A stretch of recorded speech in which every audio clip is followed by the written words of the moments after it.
4之3模组化程式设计的应用。现在要用模组化程式设计小鸟吃虫。在范例里面是以草原当作是背景，有一只小鸟跟一只虫。当我们点击绿旗的时候，会自动产生10只虫，并且用滑鼠移动小鸟。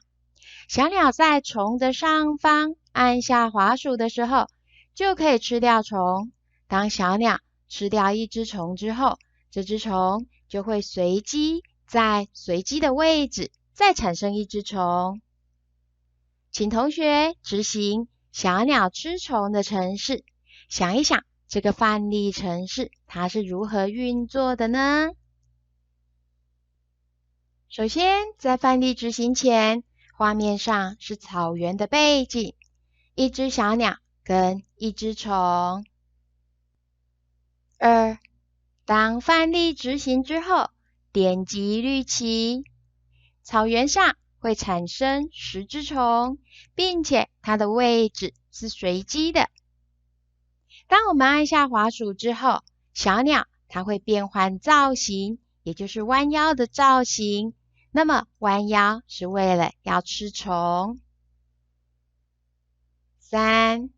当虫被小鸟吃掉之后，小鸟会再换回站立的姿势，也就是按下滑鼠的时候，小鸟它会向下，也就是弯腰的造型。当放开滑鼠的时候，小鸟它会变成站立的造型，并且被吃掉的虫，它会在随机的位置再产生一只虫。4. 所以利用滑鼠控制小鸟的移动。当按下滑鼠的时候，小鸟变换弯腰的造型，再去吃另外一只虫。问题分析，我们可以将这个程式范例拆解成以下几个部分。1. 要如何建立背景。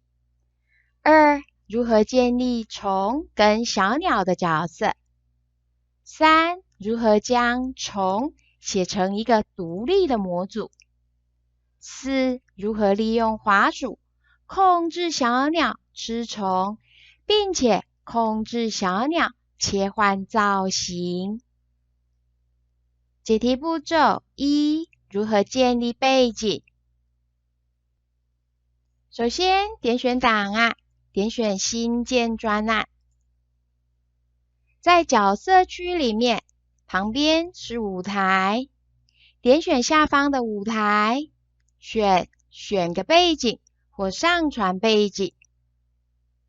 上传的背景，点选电脑的背景图片草原，再按开启，这时候就汇入背景草原。问题拆解2，如何建立虫与小鸟的角色。首先，在新增角色里面，点选上传角色，点选电脑角色图片的资料夹，再点选虫以及小鸟，再按开启。首先新增虫，那么 Sprite 1小猫，点击它，再点击右上方的垃圾桶，也就是把它删除。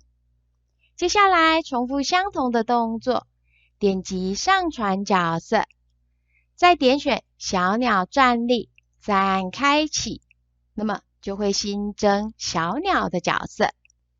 新增之后，将角色名称改成小鸟。接下来，小鸟有2个造型，第一个造型是站立，第2个造型是弯腰。所以，首先点选小鸟，再点左上方的造型，在造型里面，它的下方可以新增造型，点选上传造型，再点选小鸟弯腰的图片，再按开启，那么就可以开启小鸟弯腰的造型。那么程式开始的时候是小鸟站立的造型，所以我们要先点击小鸟站立的造型，再点击程式，回到程式来。接下来，我们可以调整角色在舞台的大小跟位置。例如，老师将小鸟的尺寸缩小成50，将虫的尺寸也缩小成50。问题拆解3，如何将产生虫写成一个独立的模组？所以现在我们要用复程式的方式来定义产生虫。首先，点击函式积木，点击建立一个积木，在积木名称里面输入产生虫，输入完成，按确定。产生的虫是同一只本尊它产生的10只分身，并且产生的虫要在舞台随机的位置，所以首先它要先定位到随机的位置，并且虫要建立自己的分身，所以再按控制拖移建立自己的分身。所以当我们执行产生虫的时候，虫会建立自己的分身，并且在舞台随机位置出现。同时，它要产生的虫是10只，所以按控制拖移重复10次，重复10次产生虫，所以它要重复10次执行我们定义的复程式积木。那么什么时候会产生10只虫呢？也就是按事件，当我们点击绿旗的时候，它才会产生10只虫。步骤6，如何判断小鸟已经吃到虫了呢？请按照课本提示的积木进行组装，完成虫的动画。现在虫已经被小鸟吃掉了，而且要再重新产生一只新的虫，所以程式要写在虫。所以同学想想看，程式要如何判断小鸟吃到虫呢？是不是碰到小鸟的嘴巴，并且滑鼠点击的时候才会吃到它？所以我们会利用侦测的碰到颜色来侦测小鸟的嘴巴，并且当小鸟吃到虫的时候，想想看，虫要消失要使用什么积木？因为虫是分身，所以我们要利用的是控制的删除分身，也就是把这一只分身的虫删除。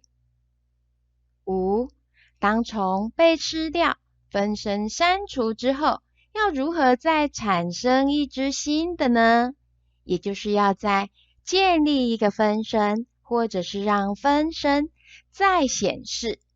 所以我们的程式是用虫的分身，它产生的时候被小鸟的嘴巴吃了，所以要拖移当分身产生的时候，它被吃的时间是什么时候？不知道，所以要按控制，要重复无限次去侦测是否碰到小鸟的嘴巴，所以要用的是如果。如果碰到小鸟的嘴巴，小鸟的嘴巴颜色是橘色，而且要按下滑鼠，当小鸟低头的时候才会吃到虫，所以这里要用的是运算的且，它的逻辑判断，也就是要同时碰到小鸟嘴巴的颜色，而且滑鼠要按下，这样子才能够确定虫被小鸟吃了。那么如何侦测小鸟嘴巴的颜色呢？首先点击颜色，再点击选色器，再把选色器移到小鸟嘴巴的橘色，那么碰到的颜色就设定成为橘色。碰到之后，虫要产生新的虫，所以要呼叫我们的复程式产生虫，并且把这一只虫删除，所以要按控制的删除这个分身，然后产生新的虫。同时别忘了程式开始的时候它产生的10个虫，十只虫产生之后，别忘了有本尊一只，所以总共会有11只虫。那么我们就需要把本尊隐藏，所以程式开始的时候，它要显示的是一只虫跟一只小鸟。当我们点击绿旗的时候，本尊的虫它要消失，所以它需要隐藏，因为它已经产生10只分身的虫。这样子就设计完成。重新再点击绿旗，检查是不是10只虫，1只小鸟。问题拆解4，如何让小鸟跟着滑鼠游标移动，并且当我们按下滑鼠的时候，小鸟要切换成低头弯腰的姿势。所以首先要先点选小鸟，再按事件，推移绿旗。当绿旗被点击的时候，它会在控制里面的重复无限次去执行变换造型的位置，而且它是由滑鼠游标来控制，所以它要跟着滑鼠游标移动。那么这时候我们要用的是动作里面的定位到随机位置，并且把随机改成鼠标。所以当我们点击绿旗，小鸟会跟着滑鼠游标移动。这时候如果我们按下的时候，小鸟要变成弯腰的姿势，所以它有2种造型，不是弯腰就是站立。所以在控制里面，这时候要用的是如果那么否则。它有2种造型，按下的时候是弯腰，所以在侦测里面要使用的是滑鼠被按下的时候，它要的是外观里面的造型换成弯腰。那么没按下的时候就是否则，否则就是小鸟站立的造型。所以重新点击绿旗，当我们按下滑鼠的时候，检查小鸟是不是弯腰的造型，并且当它移到虫的位置的时候，当虫碰到小鸟嘴巴橘色的时候，就会再新增1只虫，